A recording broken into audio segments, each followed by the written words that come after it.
പറയുന്നു രണ്ടും വലതാണ്. മൗലവിമാരെ, എപ്പോഴാ നിങ്ങൾ അള്ളാഹ്ക്ക് ഓപ്പറേഷൻ നടത്തിയത്?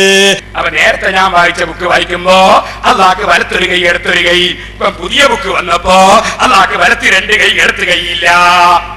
അതായത് അത് മുജാഹിദീങ്ങൾ ഓപ്പറേഷൻ നടത്തിയതാ. മുജാഹിദീങ്ങൾ അള്ളാഹ് ഓപ്പറേഷൻ ചെയ്തു. ഞാനിവിടെ പ്രസംഗത്തിൽ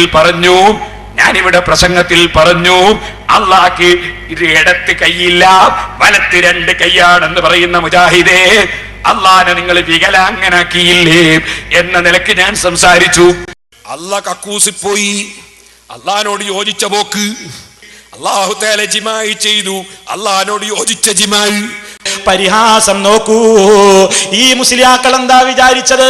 ഇതാണ് ഇവരുടെ കുഴപ്പം. അള്ളാന്ന് കേൾക്കുമ്പോഴേക്ക് അവർക്ക് ഓർമ്മ വരുന്നത് എന്താണ്? ഒരു മൗലിയരെ പോലെയാണ്, അല്ലെങ്കിൽ ഒരു മനുഷ്യനെ പോലെയാണ്. രണ്ട് കയ്യെന്ന് ഓർമ്മ വരുന്നു. അപ്പൊ രണ്ടും വലുതാന്ന് പറയുമ്പോ അത് മനുഷ്യന്റെ രൂപത്തിലാണ് എന്ന് ചിന്തിച്ചിട്ട് ചോദിക്കുകയാണ് എപ്പോഴാ ഓപ്പറേഷൻ നടത്തിയത് എന്ന് പരിഹസിക്കുന്നു.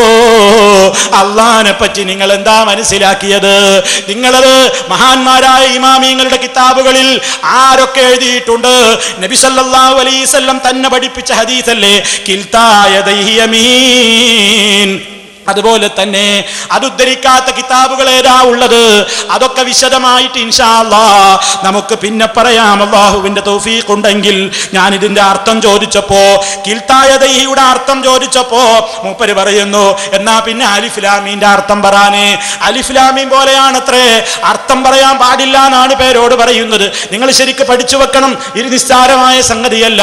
വിശുദ്ധ ഖുർആനിൽ ചില സൂറത്തുകളുടെ തലഭാഗത്ത് അലിഫ് ലാം മീം ഹാമീം, അതുപോലെ തന്നെ കാഫ് ഹായാ എന്ന് തുടങ്ങുന്ന രൂപത്തിലുള്ള അക്ഷരങ്ങൾ, അതുപോലെ തന്നെ അലിഫ് ലാം മീം റാം എന്ന് തുടങ്ങുന്നത്, ഇങ്ങനെയൊക്കെയുള്ള അധ്യായങ്ങൾ നമുക്ക് കാണാൻ സാധിക്കുമല്ലോ. ആ രൂപത്തിലൊക്കെയുള്ള ആ പ്രത്യേകമായ വാക്കുകളെ ആരും തന്നെ അർത്ഥം കൊടുക്കാറില്ല. ആരെങ്കിലും അർത്ഥം കൊടുക്കാറുണ്ടോ? ഇല്ല. അതുപോലെ അർത്ഥം പറയാൻ പറ്റാത്ത പദങ്ങളാണ് യദുല്ലാഹി. യദുവിന് അർത്ഥം പറയുമ്പോ അലിഫ് ലാം മീം പോലെ, അപ്പൊ യദ് തന്നെ പറയാ. ഇസ്തവാ അലൽ അർശി എന്ന് പറഞ്ഞ മുസ്തവിൻ അലൽ അർശി എന്ന് പോലും പറയാതിരിക്കലാണ് സൂക്ഷ്മത. അങ്ങനെ തന്നെ പറയണമെന്നാ. നിങ്ങളൊന്ന് ആലോചിച്ച് നോക്കൂ. വജ്ഹ് എന്ന് പറഞ്ഞാൽ വജ്ഹ് എന്ന് പറയണം.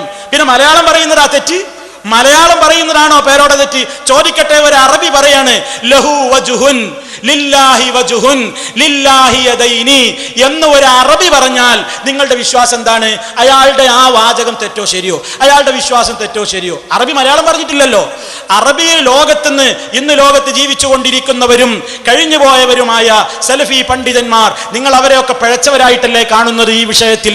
അവരുടെയൊക്കെ കിതാബുകളിൽ ഇബ്നു തൈമിയ്യ, മുഹമ്മദ് ബിൻ അബ്ദുൽ വഹാബ്, അതുപോലെ തന്നെ ഉസൈമീൻ, അതുപോലെ തന്നെ ശൈഖ് ഇബ്നു ബാസ്, ഈ രൂപത്തിലുള്ള മഹാന്മാരായ പല ആളുകളും അവരുടെയൊക്കെ കിതാബുകളിൽ കണ്ണ് എന്നെഴുതിയിട്ടില്ല, കൈ എന്നെഴുതിയിട്ടില്ല, ഇറങ്ങും എന്നെഴുതിയിട്ടില്ല.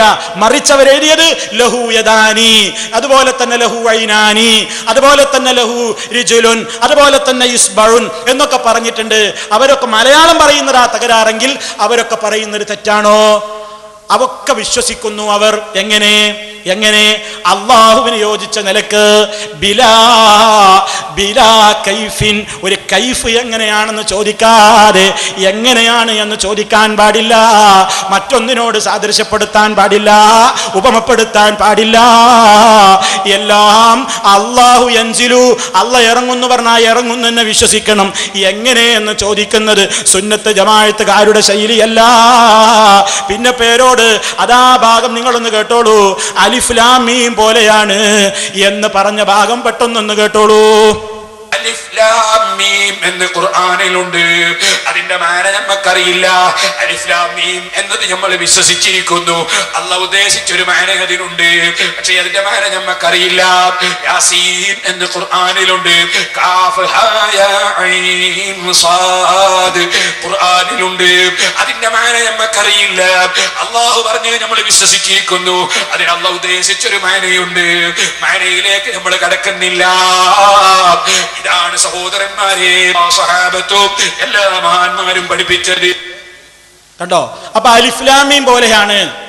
അലിഫ് ലാം മീം പോലെയാണെങ്കിൽ നിങ്ങളുടെ പ്രസിദ്ധീകരണങ്ങളിൽ ഇതിന് അർത്ഥം വെക്കാൻ പാടുണ്ടോ? നിങ്ങളുടെ തന്നെ മാസികയിൽ റിസാല മാസികയിൽ, റിസാല വാരികയിൽ, റിസാല മാസിക വാരിക എന്നൊക്കെ നമ്മൾക്ക് തെറ്റുന്നതിന് തകരാറൊന്നുമില്ല, ഇതിന്റെ ആൾക്കാർക്ക് തെറ്റാൻ പാടില്ല.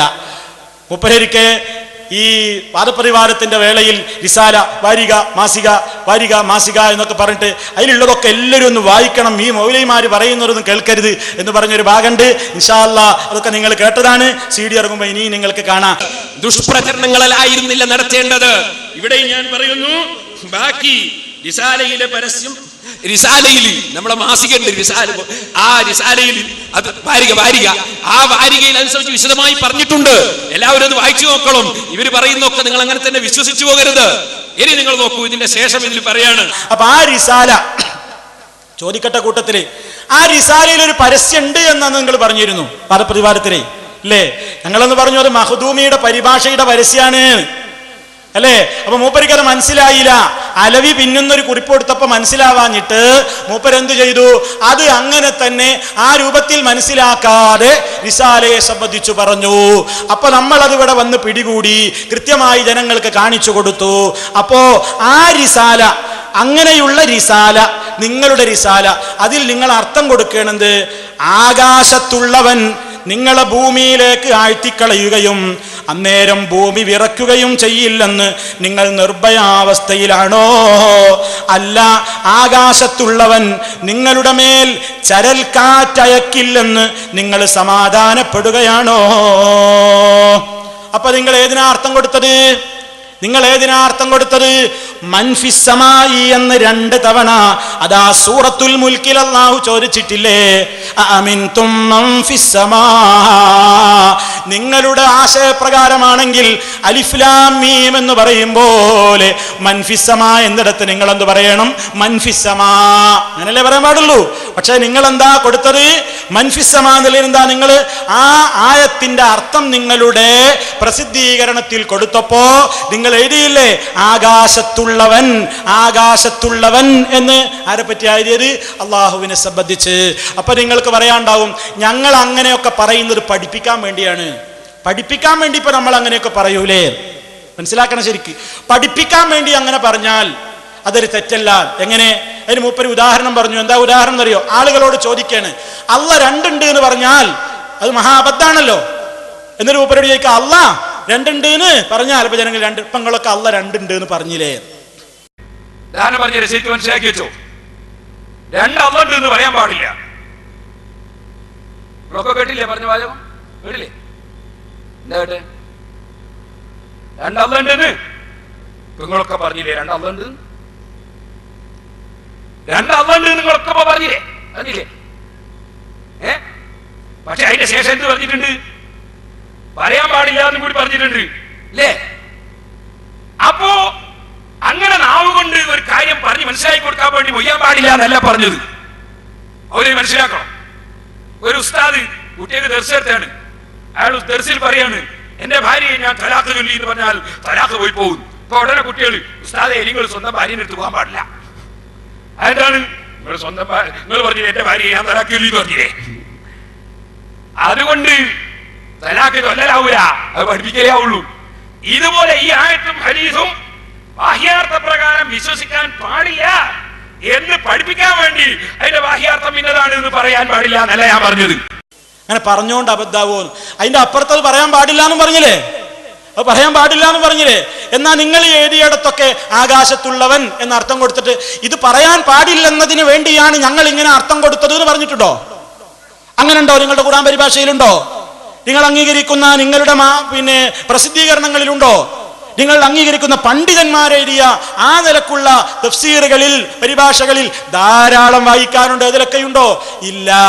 അപ്പൊ നിങ്ങൾ ഓരോന്ന് ഓരോ സ്ഥലത്ത് പറയാ. പിന്നെ മൂപ്പര് പറഞ്ഞ് കയറുന്നു എന്ന് പറഞ്ഞാൽ തന്നെ, ഇരിക്കുന്നു എന്ന് പറഞ്ഞാൽ തന്നെ തുല്യപ്പെടുത്തലാണ്. നമ്മളെ പോലെ എന്ന് പറയേണ്ട കാര്യമൊന്നുമില്ല. ആ ഭാഗം ഒന്ന് കൽപ്പിച്ച്. ആ ഭാഗം കയറുന്നു ഇറങ്ങുന്നു എന്ന് പറഞ്ഞാൽ തന്നെ, അരസിന്മേൽ ഇരിക്കുന്നു എന്ന് പറഞ്ഞാൽ തന്നെ അത് സൃഷ്ടികളോട് സമപ്പെടുത്തലാണ്. നമ്മെ പോലെ എന്ന് പറയേണ്ടതില്ല. അരസിന്മേൽ ഇരിക്കുന്നു എന്ന് പറഞ്ഞാൽ തന്നെ അത് സമപ്പെടുത്തലാണ്. എന്നാ പഠിച്ചോ അങ്ങനെ ഇരിക്കുന്നു കയറുന്നു എന്ന് പറഞ്ഞുകൊണ്ട് മാത്രം സമപ്പെടുത്തൽ വരില്ല. പിന്നെ സമപ്പെടുത്തൽ വരിക എപ്പോഴാണ്? പണ്ഡിതന്മാര് പറയട്ടെ. ഇമാം ഇസ്ഹാഖ് ബിൻ റഹവൈഹി റഹിമഹുല്ലാഹ് അദ്ദേഹം രേഖപ്പെടുത്തുന്നു, ഇന്നമത് തശ്ബീഹു അൻ യുഖാല സംഉൻ കസം